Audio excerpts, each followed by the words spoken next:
It's October the 6th, 2025, and straight from the highly caffeinated studio, this is According to Willie B. And I, Will Bryce, am your host for the next half hour. I am beyond excited today. As a matter of fact, we just rolled in last night from driving in from Boston from that 10-day massive road trip. And I am telling you, it was insane. But it was just, I think insane is the wrong word. I think epic would be a better word. And I think our travel companions would agree with me as well. We had another couple that traveled with us for the 10 days. He and I had been friends since kindergarten, and his wife and I had planned this trip for what seemed like ages. I know it was months, but it feels like just ages. And we didn't want the whole thing to be planned down and just feel like a cruise ship itinerary, but we did want to have things scheduled so that we didn't miss anything because there was so much that we had to cover for this 10 days. So this is going to be a 10-part series on this. I'm going to call it the Great BFF Trip, the Great Best Friends Forever Trip.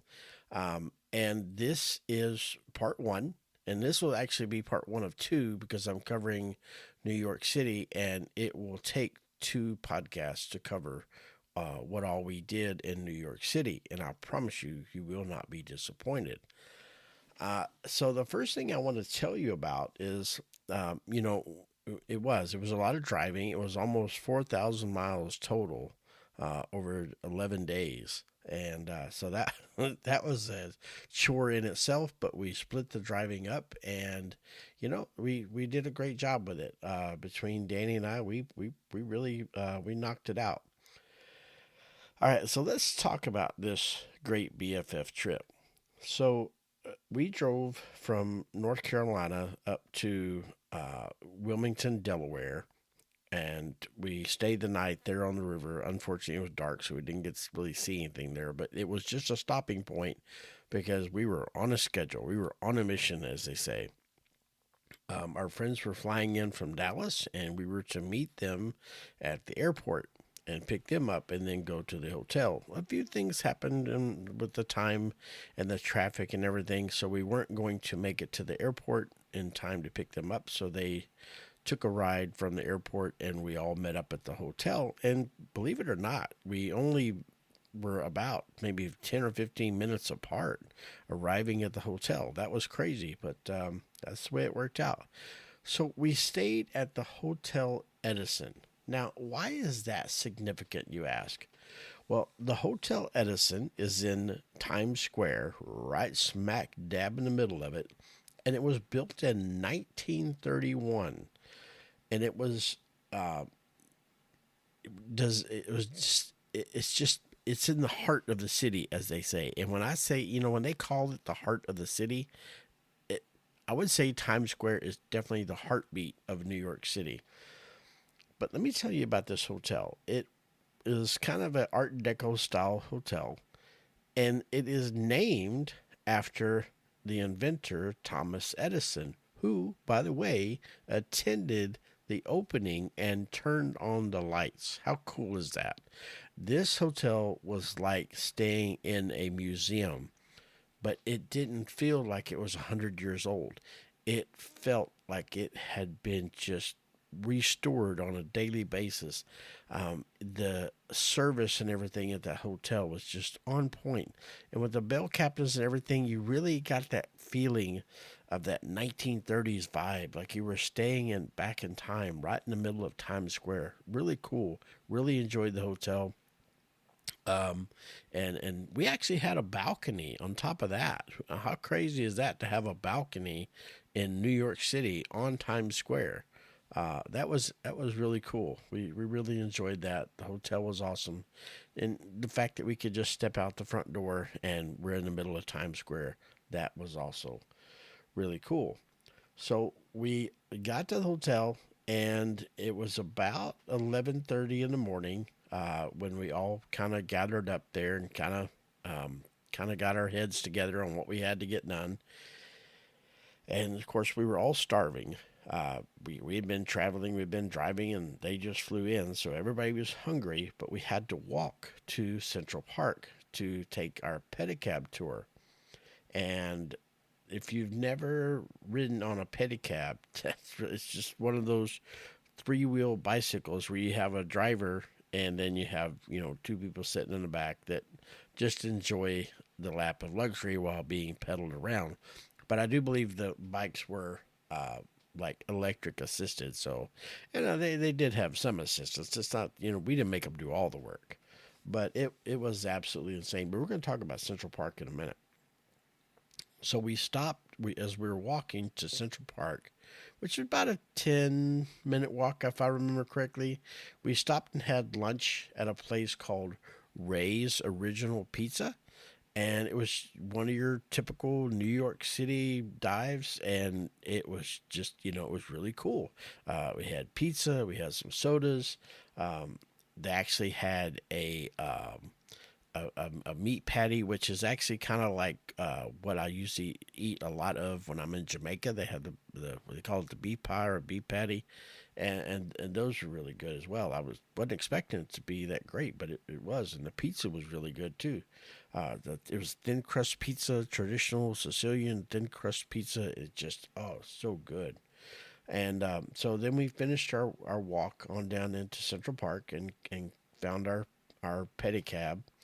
And so they loaded up on theirs and we got into ours, and they of course had on little mics and they did their tour telling us all about the different things throughout Central Park as we went through Central Park for 2 hours.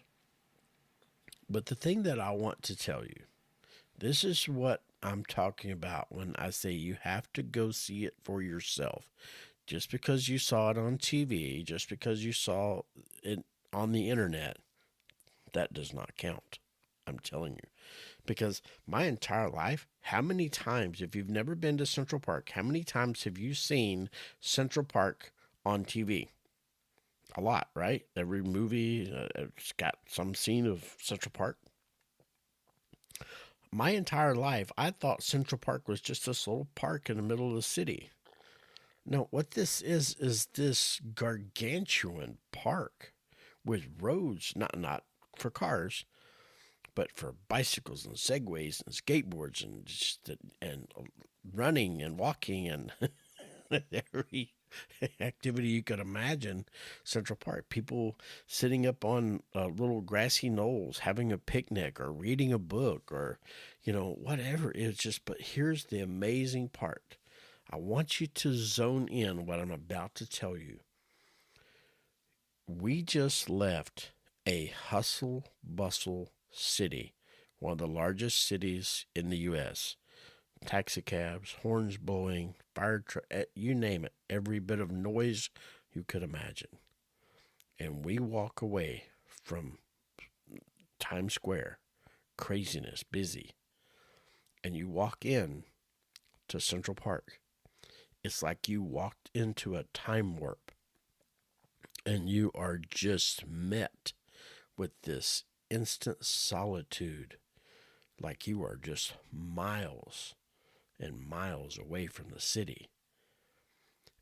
That was the most unreal feeling that I've ever experienced in my life, to go from a hustle bustle city and step into this park. Because you got all the trees and everything and ponds and lakes, and it's just unreal. And the outside world just melts away.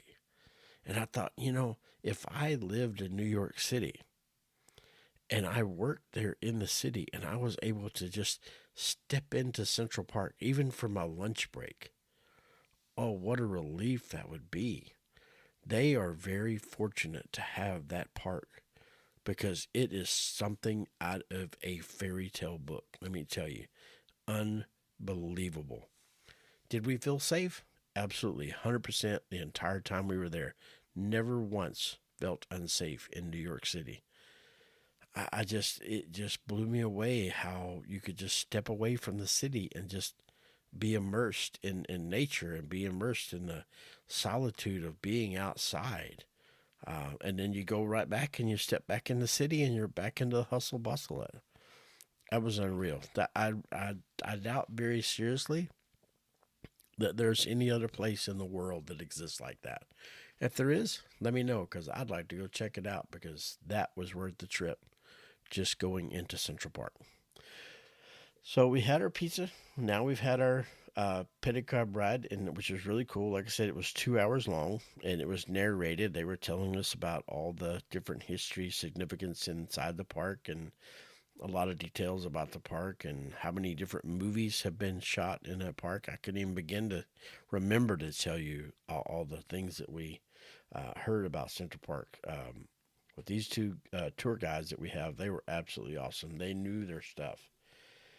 So the next thing I'm going to tell you is you're like, okay, well, you told me where you stayed and you told me something you did. And I know you pretty well, Will. I know you had some food besides pizza. You would be absolutely correct because about what I'm about to tell you is, and I have been in the restaurant industry for over 40 years. And I can tell you, I've had a lot of great experiences in restaurants. I've had some wow experiences in restaurants. I've owned restaurants where I have, in my mind, tried to give a wow experience as well. What we received at Enoteca Maria's on Staten Island was far above and beyond a wow experience. Let me tell you about it. So, when we came back from our pedicab tour, we were starting to feel the hours and the travel starting to kick in. So, we stopped at this little coffee place called Joe and Juice. It's because it's coffee and juice. They would put anything in the juicer, I believe. I think they would actually juice a ham in there. I didn't ask, but I kind of think that they would because they had some like massive juicers in there and they would just juice anything. So if I ever go back, I'm going to ask them if they'll juice a ham. I'll let you know.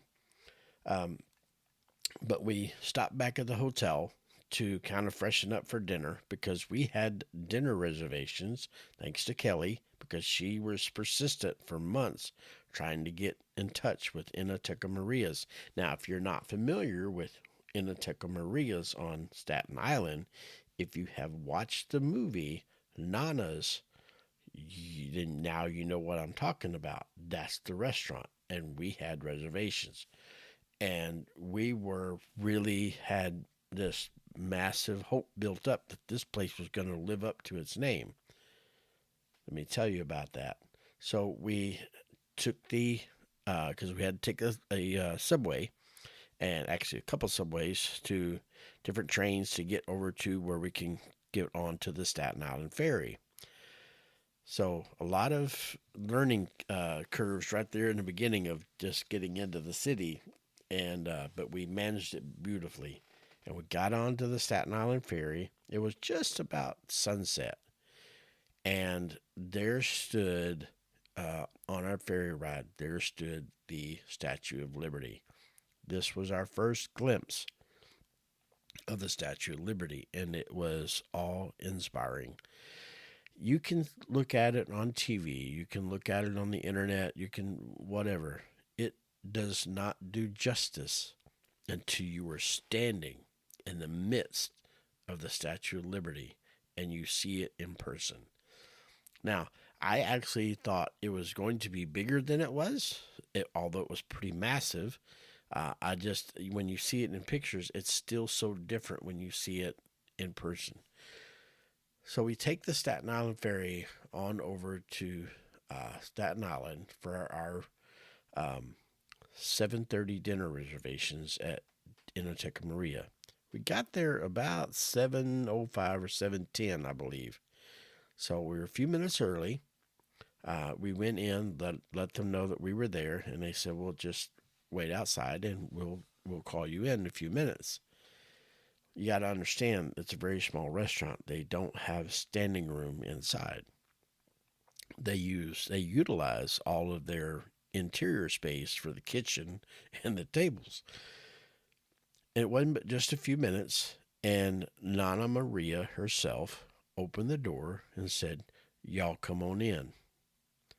Now, I don't know about where you're from, but when you're standing outside of a building and someone opens the door and says, "Y'all come on in," not "your table is ready," not "we're ready for you now," or no, "Y'all come on in."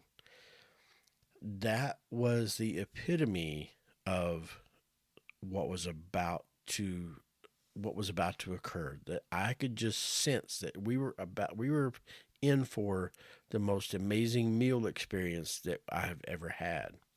And I would be correct, because we were invited in just like it was their home, and we were set at a table, and the attentiveness of the entire staff, from Joe, the owner, his wife, Nana Maria, everybody that just worked in the dine, there just the service just came out of nowhere.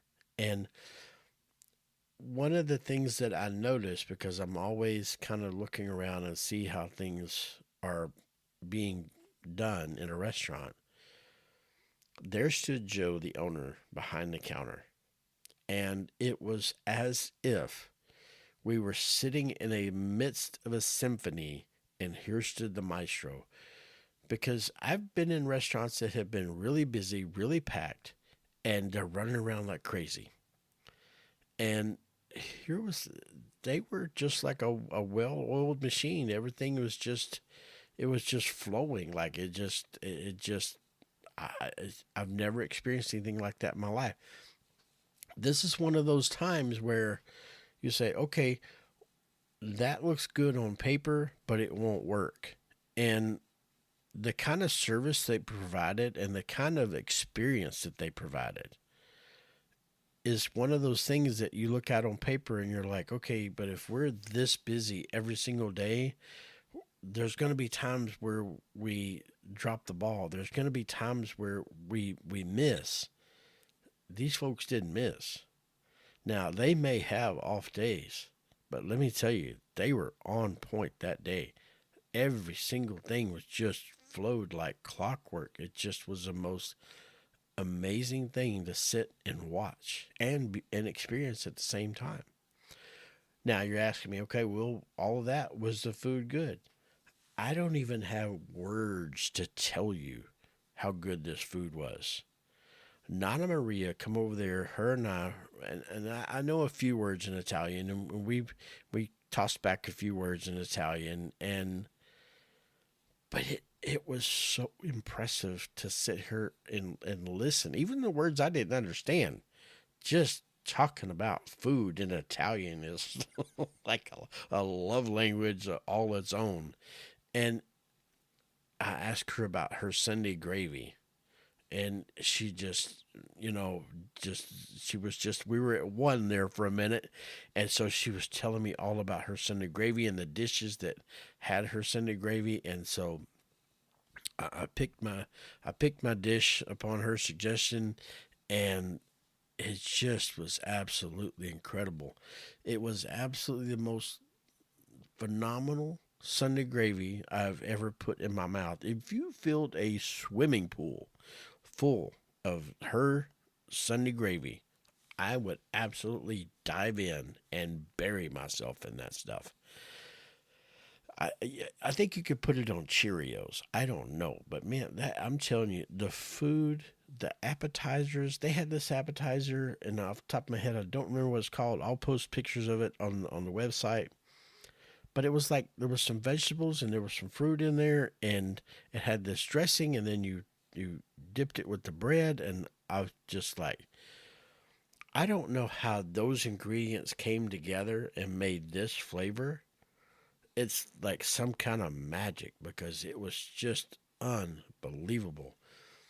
From the wines to the food to the desserts to the appetizers, everything was just absolutely off the hook, just epic in quality, in quantity. Oh my God. Two of our party had the lasagna. And now, I don't know how big they cut lasagna back in Texas because they say everything in Texas is bigger. But this,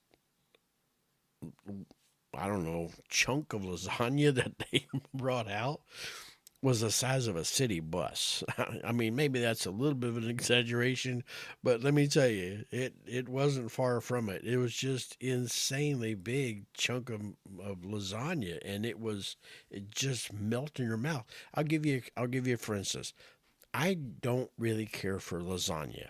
And I'll tell you why. I don't care for ricotta cheese. There's a lot of cheeses that I don't care for.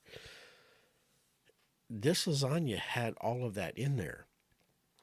As any chef will tell you, no one ingredient should ever overpower the other. And I had tasted lasagna back in France where it was like that, where you didn't taste the ricotta, you didn't taste the tomato sauce, you tasted the lasagna, and that's what this was. You tasted the lasagna. That was it. It just all of the flavors just combined for this symphony of just overwhelming deliciousness. I kid you not. Um, but I will post pictures of the food, the appetizers, and everything. Me and Nana and the rest of the group, I'll post them on our According to Willie B website later this week. Make sure you go check those out because it was absolutely ridiculously good. And, I, words just escape me when I try to tell you about how, excuse me, um, being up, because we traveled so much, we've been from everything from Canada to up in the mountains so we've just about experienced every kind of weather there is. And while I'm not really under the weather, it has kind of affected my voice a little bit. But I'm telling you, I'm here. I could, we just drove in last night, got in late last night, and I could not wait to come back and crank this episode out.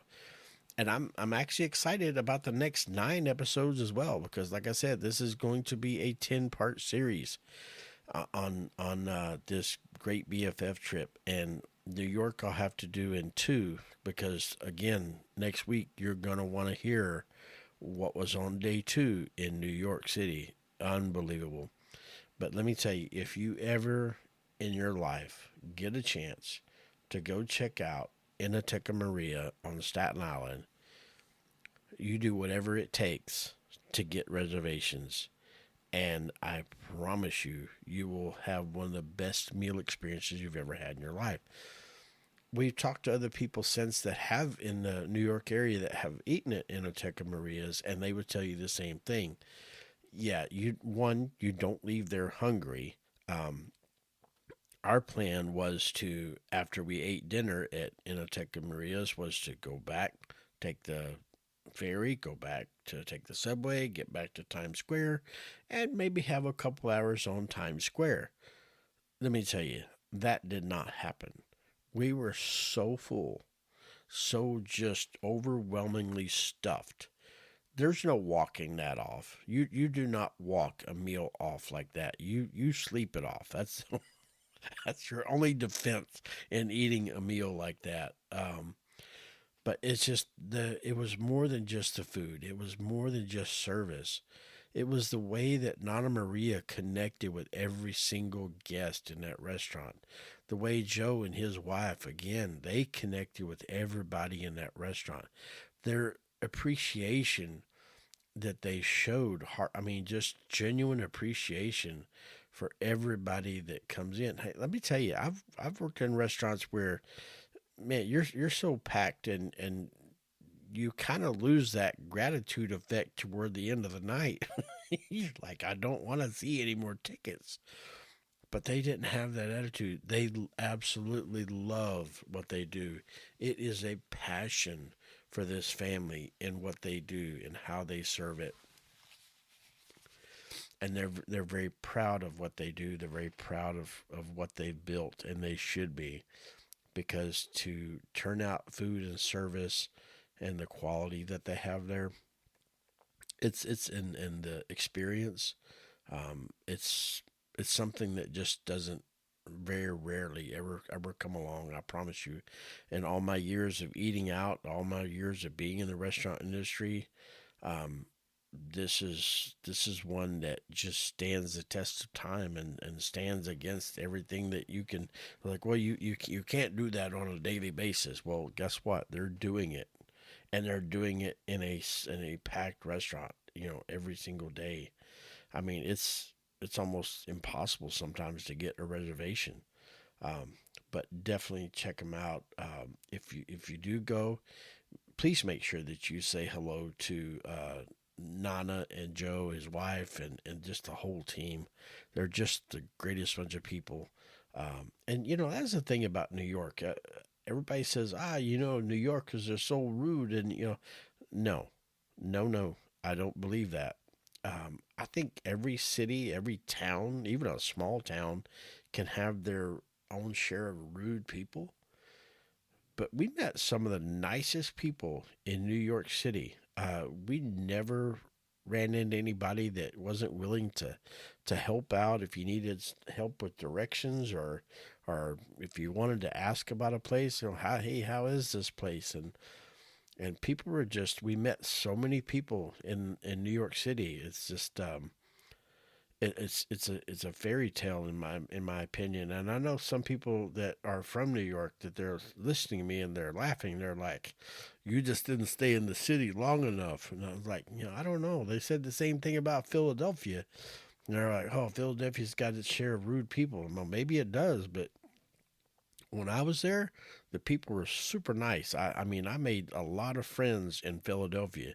I made some friends in New York City. I mean, it's just, I guess maybe, don't tell me, well, maybe it was just, because you had a really great attitude. I don't think so. Just people were just, they're like everyday people. And they live in a busy city. That's the only difference between them and me is they live in a really busy city. They're super nice. They're super kind. I don't think one time did we run into anybody that was rude. And so, sometimes these big cities they get the bad rap. Sometimes, New York City and people from New York. No, no. Would I go back to New York in a heartbeat, in an absolute heartbeat? Would I live in New York City? Absolutely. Absolutely, I would. I think it would be one of the most incredible experiences that you could have. Um, but that's what I have for you today on the Great BFF Trip, Part 1. And so make sure that you tune in next week and check out the Great BFF Trip. Part 2 and it'll be New York City, Part 2. So some really cool things I've got to tell you about that I know you won't want to miss, because one of those things is the 9/11 memorial. And I cannot wait to tell you about that next week. Um, but until I talk to you again, do not forget to caffeinate and conquer, and have a great day. I look forward to seeing you again right here in this studio. Bye bye. Have a great day.